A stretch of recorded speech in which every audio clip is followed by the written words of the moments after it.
Well,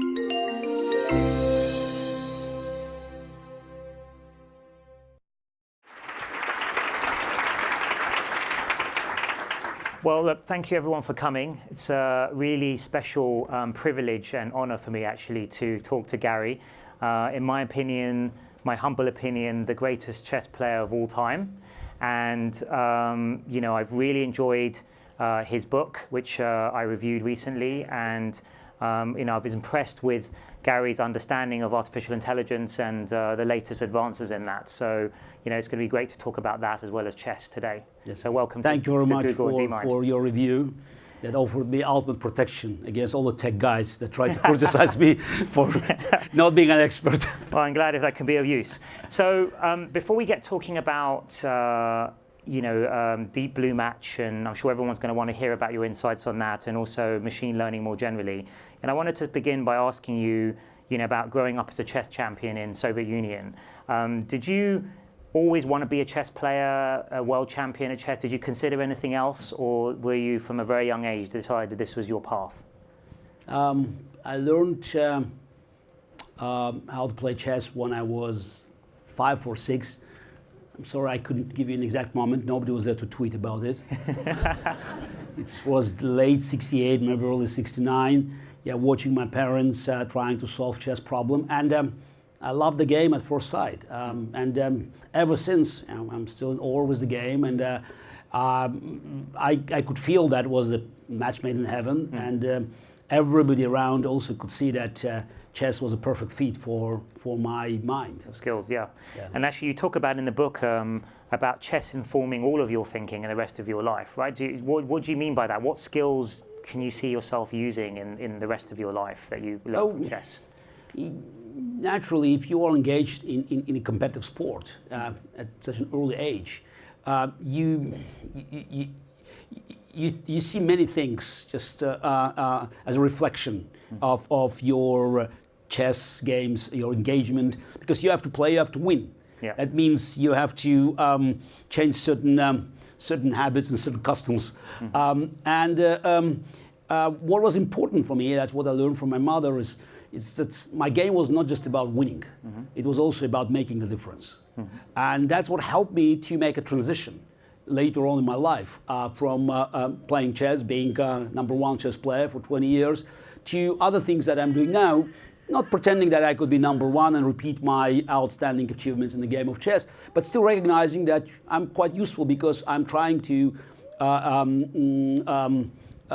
bring my chess experience, what I learned from the game of chess, my analytical skills, to make the difference elsewhere. So maybe you know, we should talk about obviously the heart of your book, which is the Deep Blue Match. And you know, I was fascinated to see your take on, you know, having gone through the AlphaGo matches ourselves from the other side, your take on it from the player's perspective. It's an interesting story because when we played our first match, and I always want to remind people that we played 2 matches, and I won the first one. Yes, exactly. We should make that very clear. So I was going to say exactly. Now, the first match in Philadelphia, it was organized as quite a low-level event. The corporation was not even involved. It was ACM behind it, and the team always wanted to challenge me. And I had an experience of playing against them in 1989 when they had a Deep Thought, the prototype from Carnegie Mellon that they brought to IBM, and it's turned into a Deep Blue project.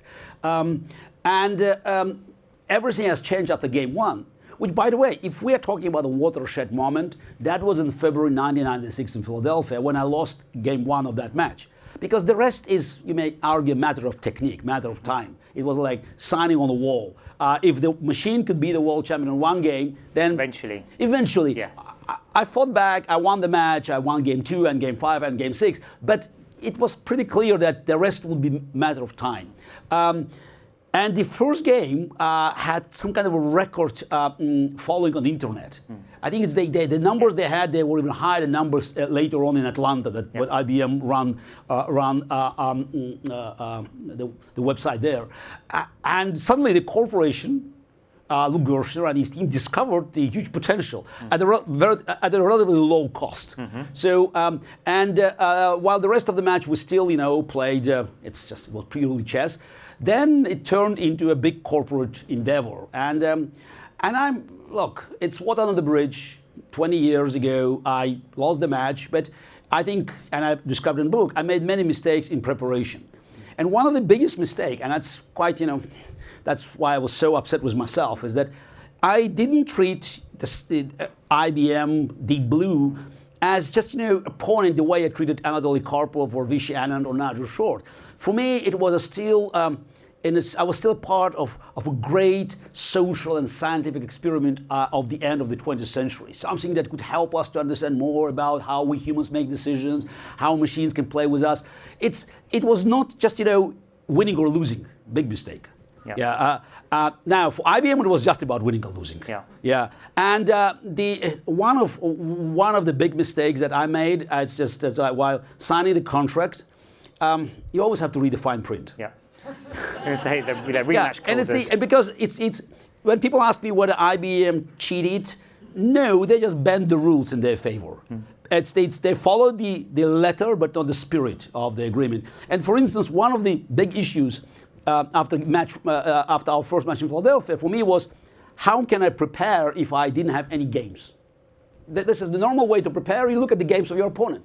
And Deep Blue in Philadelphia was a black box. I had no idea what it was capable of.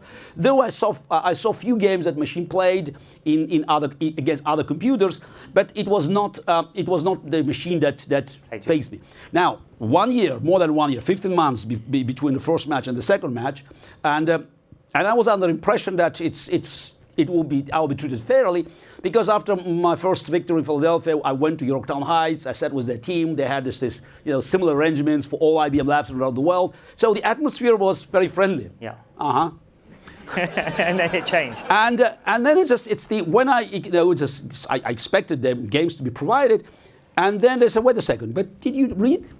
The games played in official tournaments, and of course, Deep Blue hasn't played a single game outside the lab.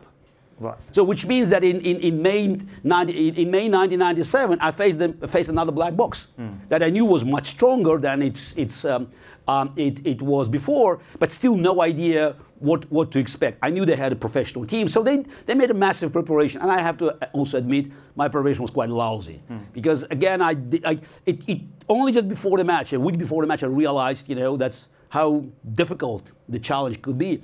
But also one of the key elements of this contract that I totally overlooked was about machines rebooting. That's a big issue. Yeah. You understand what it is? It's here, I don't have to explain, but the general audience doesn't understand that the moment you reboot the computer, you will never be able to reconstruct the game. So which means that there's a whole idea that it's the match is fair and square, and you can always go back and to see why the blue made this move or that move. It's over. And also, the mechanism... Maybe people don't realize that, actually. I didn't realize it until I read the book, that in fact several times the Deep Blue crashed, and then they rebooted it. We don't know the crash. And then they came up with a different move, right, in a couple of situations. No. It doesn't matter what the move was. It's just the crash. If you played a match, anything but the problems was agreed, crash, you lost the game. Heart attack. Sorry, go to see a doctor. Yes. Should have just been a loss. No, but it's the... They had Ken Thompson, it's a great computer expert, who was there in Philadelphia helping me. He was also in front of the screen. But on the screen you could see the Deep Blue's communication back to the programmer. But you didn't see whether they said anything the other way. The other way. Again, I don't know, but it's definitely created a lot of tension in the match, and after losing game 2, it's another story of its own. So I was very upset, and I demanded logs. And by the way, if they wanted to play a fair game, all they had to do is to produce the logs and to prove that my suspicions were not well-founded. They didn't do it. They just wanted me just to be inflamed, because they realized that while Deep Blue was not that strong at that time, I still think I was stronger. Yeah, you were definitely objectively. Stronger, now, 20 years later, you can look at the games. You can take a chess engine on your laptop, and you'll find out that many mistakes were made from both sides. I mean, one of the most amazing, it was not even game 2, but game 5, the end game, we reached an end game, I was slightly better, and everybody at that time, in 1997, believed that it was a brilliant escape by Deep Blue. Now, in 30 seconds to 1 minute, depends on the strength of your, of the speed of your computer, chess engines like Stockfish or Commodore will tell you that the end game was a draw, Deep Blue made a bad mistake, and then I missed a win, which nobody saw in 1997. It's including Deep Blue. So that tells you that's the relative strength. And I think that's if we played the third match, the rubber match, I still had a good chance of winning. Again, it wouldn't change the sort of long-term outcome, but how long do you think you could have held them off for if you had your full potential? Maybe 2-3 years. Yeah, that's what I would Deep Blue maximum 2-3 years. I played 2 more matches with Deep Fritz and Deep Junior in 2003. Both ended in a draw. So that was a balance in the next 5 years. But in 1997, they realized that if putting pressure on only one human player in the match, they could achieve the result. If you cannot make your player stronger, you can definitely, inflame the other player and took him off the balance. So sort of moving more to the present day now. How do you think how have chess computers changed chess? Do you think it's for the better? It's just different? What do you think about that evolution? It's something that you said that it's quite striking, because you said, is it for better or worse? It's happening. Period. It's just the technology is neither good nor bad. It's agnostic. You can do many great things with your mobile phone, but you can also create a terrorist network. So it's happening, and we just have to adjust. And as for the game of chess, it's different because young generation of chess players, they learn very differently from us. I remember I had books. And not so many books new books you can buy in the Soviet Union. Every book was cherished, and I had my my notebooks. So when I went to the top and played World Championship matches, I had also notebooks and just all my recorded my analysis, and I treasured them. I remember just, I had a couple of quite thick notebooks with analysis, and they were, just top secret. And I believed in 1985, in 1986, 1987, that was real treasure. That was a powerful weapon. It's like, the magic sword of Merlin. Now, when you look at this analysis with computer, you understand it was a broken knife. But also, when you look at young chess players, and under the umbrella of Kasparov Chess Foundation, I've been involved in working with them. And I'm talking about kids of international masters, grandmaster level. It's such a different in the way they approach the game, the way they look at the pieces. It happened time and again. We reaching certain position, analyzing the game, and they say, bad move. I made a mistake here. I said, fine. Why? Oh, and then it's a long line, so the machine said, I understand, I could see the screen, but why you think this move is wrong? And they don't understand the question, because machine said so, because it's on the screen. So it's somehow the mind's being hijacked by the power of the machine. And one of the reasons Magnus Carlsen was so successful and still a dominant force in the world of chess. And I remember after working with him in 2009, 2010 for more than a year, he never looked at the machine as an ultimate source of wisdom. For him, it was more like a calculator to verify his own understanding and evaluation of the position. This is a big challenge, but I believe it's not only in chess, it's elsewhere. Many people are just staring at the computers, eyes are just being caught by the screen, expecting just to find a solution there, instead of thinking for themselves. Exactly. So that's why I always bring, as a piece of wisdom, a classical phrase from Pablo Picasso that computers are useless because they can only give you answers. So, but everything begins with a question. I mean, it's interesting you talk about Magnus Carlsen. You say that, interestingly, although he's grown up in the computer chess era, he's one of the most human, I think you called it, or intuitive players around, right? So it's kind of interesting. He's consistent. Yes, it's human because at the end of the day, 20 years after my match with Deep Blue, more people playing chess than ever before. And the chess is still very popular because at the end of the day, it's a fight between two individuals. And what has changed is it's not just the game itself, but the way people are watching it. 20 years ago or 30 years ago, 40 years ago, the World Championship match was kind of, it's an event of absolute quality. Even Karpov and Kasparov played the game, and one made a terrible blunder. It could take time in the press center for grandmasters to find out. To whisper it, mistake, and it's like, it's something that you should worship. Today, when I'm watching the games by Magnus Carlsen Caruana, and you have thousands of amateurs from all over the world watching it, you can see screaming, mistake, because machine shows immediately. This is evaluation drop. So it's some kind of respect has disappeared. Yes, from that. It's a real shame. But yeah. also it added interest because people can follow. They just they have access to their computer, and they don't have to be strong players to understand what is happening.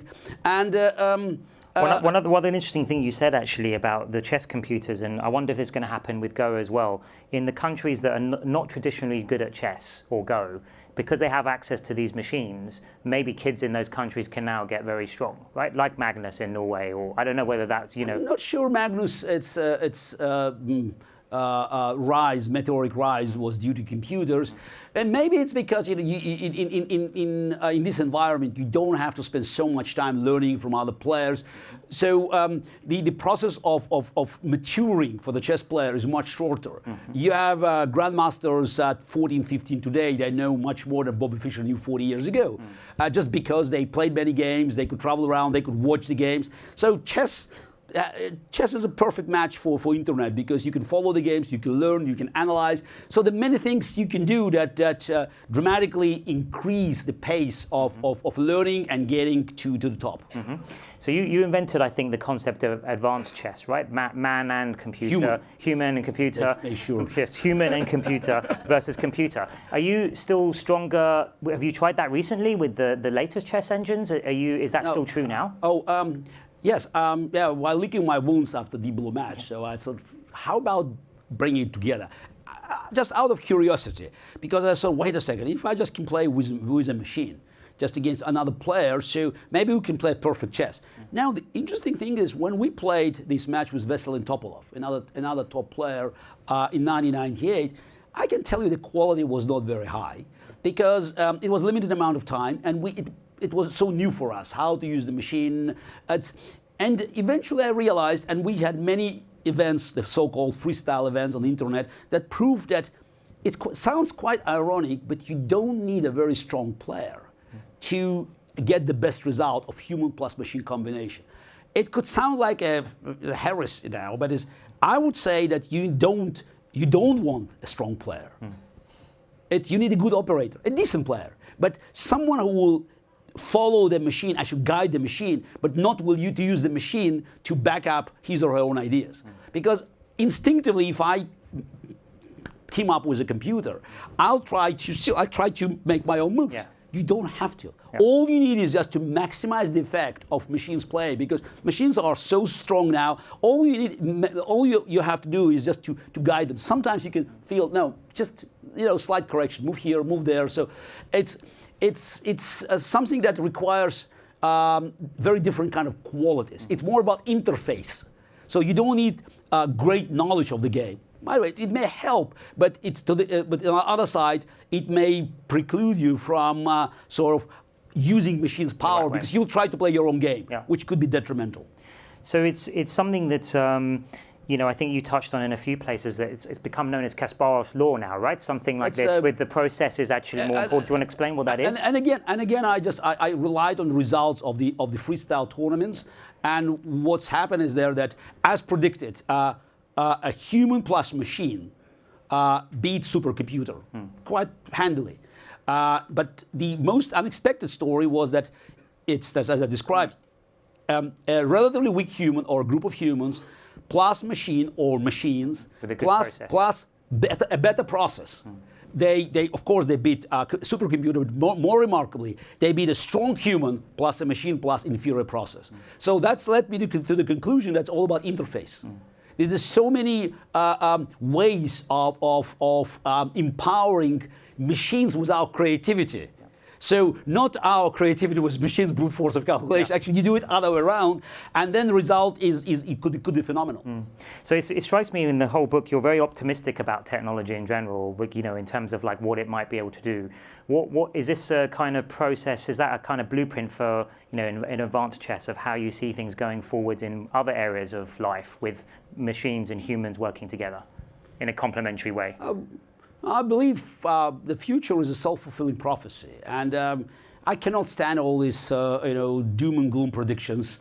It was quite amazing when you just look at the change of the trend in science fiction from 50s and 60s, where it was all about optimism, us teaming up with computers, robots, cyborgs, flying to other, not just to other planets, but to other star systems. And then it changed to very dystopian vision of the Terminator and the Matrix. By the way, speaking about the Terminator, I just recently got an idea, just having a lecture in Dallas, Texas, early this month. I looked at the Terminator. I said, you know what, guys? I can tell you that's another proof of what you call Kasparov law, because we all watched the first one, human versus machine. But if you follow the number 2 and number 3, that was exactly what I said. Human plus machine plus a better process being a supercomputer. It's very true. It's and I think it's this what we learn from chess is that there are many ways of us sort of getting something new, something positive out of the cooperation. And by the way, these things are going to happen anyway. So what's the point of trying to slow down, which is a natural cycle. We have technology replacing certain elements of human activities. For centuries, technology was there. Machines have been replacing blue-collar jobs. Now, the difference is now machines are threatening people with college degree, political influence, and Twitter accounts.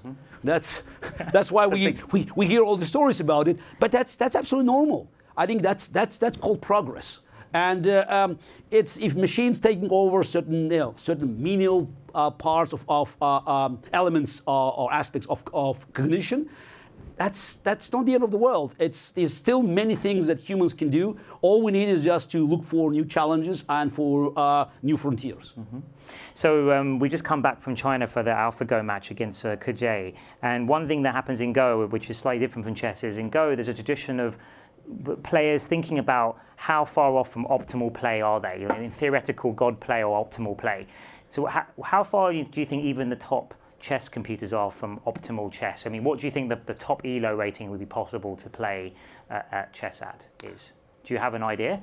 No, I don't have an idea, because as we briefly discussed at lunch, is that when you look at the endgame databases, and now we have all 7 pieces. That's, 100 terabytes or whatever. So every position is being calculated from to the very end. And in many cases, you just you have a position that says mate in 492 moves. And I bet you that in the first 450 moves, you will not see the difference. So I could see probably 420 moves. Yes, but it's just now I don't know what it tells about the game we play, because the average human game is 50 moves. Now, when you look at average machine games, it's maybe 80, 90 moves. It doesn't mean that the game should be too long. Or what we know that the game of chess is an ultimate endgame with 32 pieces. So that's why I don't see any chance in any future that machine will play e2, e4, and will announce mate in 16,755 moves. It's not going to happen. The number of legal moves in the game of chess, 10 power 45.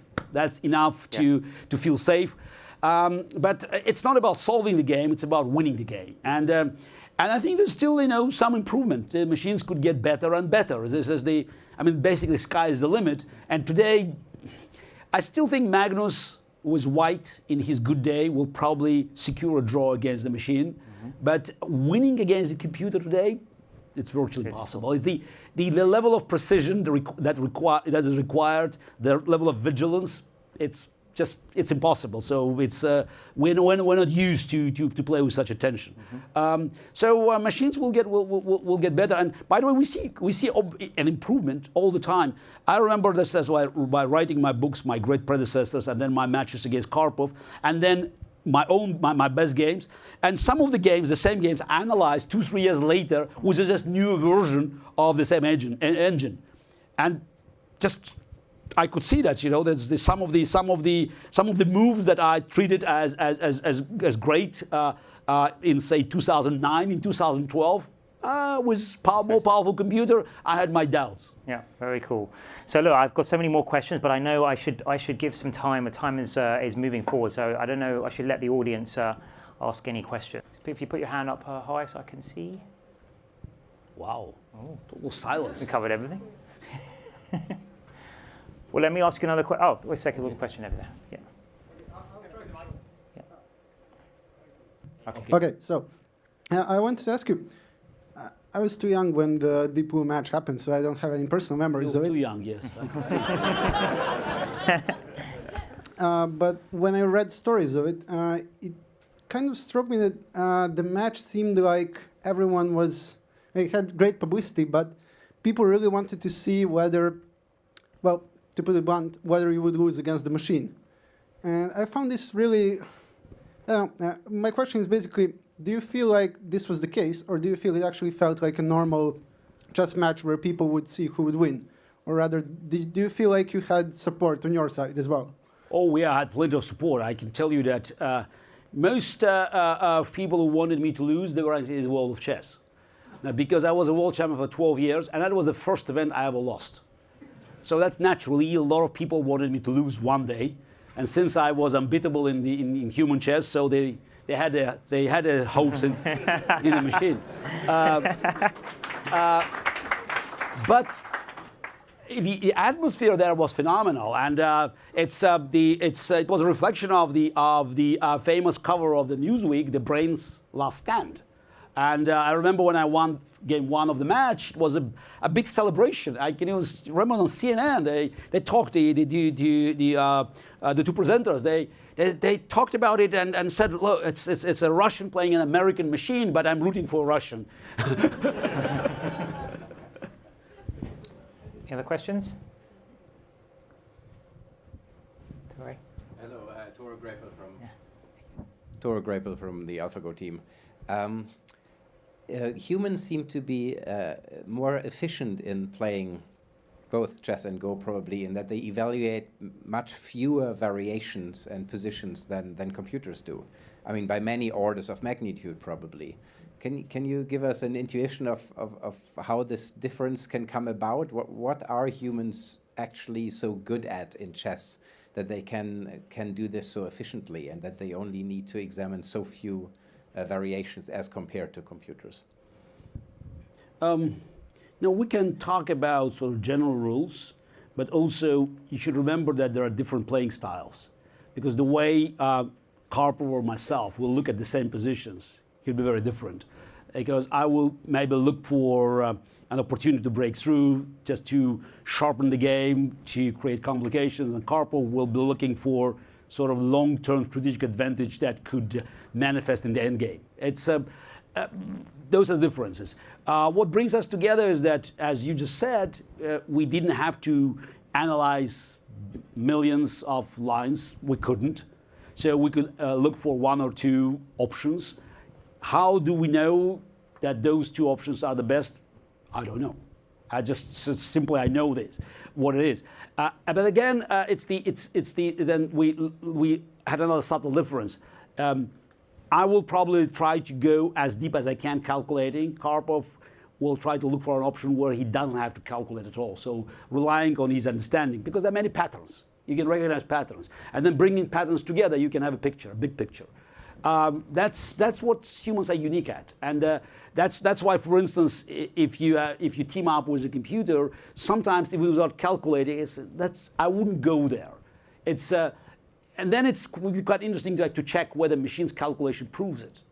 But in many cases, I think I'll be right. And especially at the time when machine goes very deep and then reaches its horizon, and then you also should look at the position and say, it smells. There's something wrong. I don't know exactly what is wrong, but something is wrong.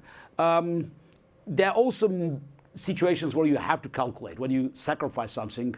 You sacrifice material, and it's take it or break it. So you cannot afford to be to use your common sense because you are material down. So my game was Vessel and Topolov, another one I played in 1999. That's my longest combination.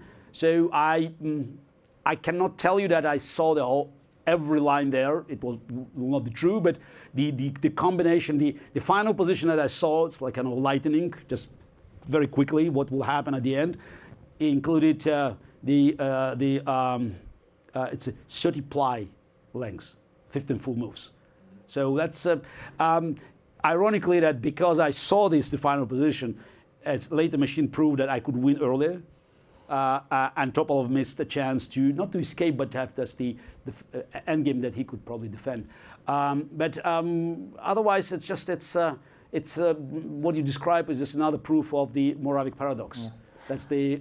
I was going to bring that up. You should explain what that is, because you talk about that a lot. Yeah, exactly. That's machines are very good at what humans are not so good, and other way around. So it's chess. Chess is it's interesting that chess was probably because Go and shogi they were just played elsewhere, but for the Western science, chess was an ultimate test. For artificial intelligence, and that was another result of 1997 match, that the expectations of the founding fathers of computer science, like Alan Turing, Claude Shannon, Norbert Wiener, that machine beating strong chess player, and of course the world champion, would be it. This is the moment for AI. I have to say they were wrong. So it's this Deep Blue was as intelligent as your alarm clock. Yeah. A $10 million one, but I actually have a theory about the Moravec paradox. Is that an explanation for that? If you have hand-built systems like Deep Blue was, then as the programmers, you have to understand clearly enough what you're trying to codify explicitly, so you can codify it in rules or heuristics like Deep Blue was. And the problem is that for many things that we take for granted as humans, like vision or riding a bike, all these things we do implicitly, we don't explicitly understand well enough how we do those things, so we can't codify it. And but that's why I think that learning systems, the kinds of things like AlphaGo, might end up being more powerful, because they could learn from experience how to do those things like humans do. No, it's one of the rules that I learned, from my experiences, that anything that we do and we know how we do, machines will do better, because we can communicate it. So it's one way or another to codify it. Yeah. So the big question is now whether machines can ever do the intuitive, implicit things that we do without knowing how we do. Yeah, no, exactly. That's the big question, right? I mean, I think you say in your book, up till now, anybody who attempted learning systems, including your great teacher Botvinnik, fell short against the the hand-coded systems. 50 years ago, 40 years ago, because it's in the beginning there was a big debate, and I think that's I mean, Turing. Few people know, by the way, that he wrote the first program in 1952. There was a chess program, and the trick was that there was no computer. Yeah. It's the only game that the Turing program. Yes, exactly. Just he put it on a piece of paper and calculated the moves. And when I spoke at the centenary, so I asked my friends from Germany, they actually reconstructed it and put it in a computer. Oh, cool. You can actually play a Turing machine. Pretty weak, but it's in 1952. Yeah. So, but they believed, and that's interesting. They believed that the way to make machines playing chess, it's not brute force, but understanding. But it failed. This concept failed very quickly because brute force kept coming, and just it was like avalanche. They couldn't stand a chance. So that's why all attempts, including one of my great teacher Mikhail Botvinnik, to come up with this parallel concept of learning, failed. And by the end of the 60s, early 70s, the story was over. Now it seems that we're just like in seasons. We're going back to this notion, and maybe it will prove to be superior. Well, hopefully AlphaGo will make Botvinnik happy then. It's sort of a learning system, right? So it turns out that Go needed to happen. What do you think the difference is between Go and chess that required Go to have have to have this other approach? They couldn't do the handcrafted approach. Look. It's a tough question because I have nearly absolute knowledge of the game of chess and almost zero knowledge of the game of Go. Yeah.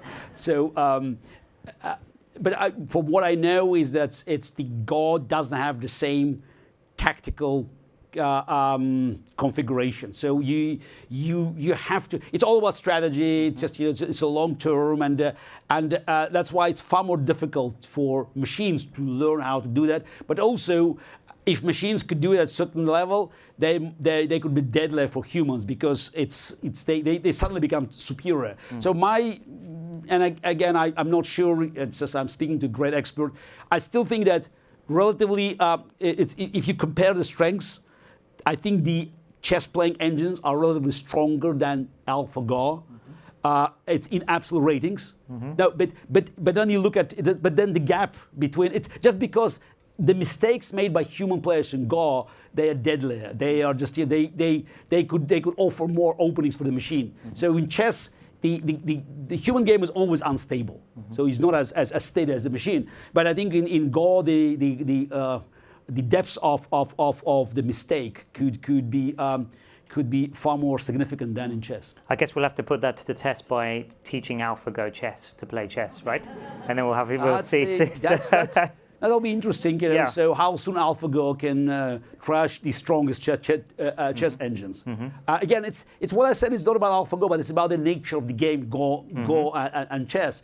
But So would you be pretty surprised if a learning system could beat the handcrafted systems ever in chess? Look, that will be another level of experiment because the current systems it's not primitive brute force anymore now. That's why I said it's today. And by the way, that's the moment I say it, people just look at me in disbelief from non-professional audiences. I said the free chess app on your mobile phone is stronger than Deep Blue. They say, no. It's just, you are sore loser. Yes, I'm sore loser. But it doesn't change, This is the fact is that. Absolutely. Yeah, No, very good. So I don't know if there's a last question from the audience. We have time for one or two more. Oh yes, from the lady at the front. Wow. Yes, at the front here. If you could, would you play Deep Blue again? Look. There are a couple of problems. One, I'm retired and I don't play professional chess. Two, Deep Blue is dead. Yeah. I wanted to play in 1998, and I wish I had a chance, but that's it. That's old history. It's spilled milk, water on the bridge, you name it. But I played other computers, and as long as I was active chess player, I never ducked a challenge, and that's why this book begins with a story of me playing 32 chess computers in 1985, a simultaneous exhibition. I'm not sure, but anyone still owes the chess machine that's from antique chess machines? Yeah, anybody here? I still have one. You still have one? I've got one of one called Kasparov version. Yeah, this is it. So I played this. It's 32 machines, and there were 4 manufacturers, 8 machines each, and I won all the games. Most amazing thing that nobody was surprised. And I can tell you the progress. It's just from that match in 1985, I played it in June, just a few months before I won the title, beating Karpov, to my match with Deep Blue, just 12 years. It tells you that certain things happening, but I couldn't help but reminding people about this match in 1985 because I say that was a golden age. Yeah, machines were weak, my hair was strong. Yes, we're entering another very exciting, I think, interesting era.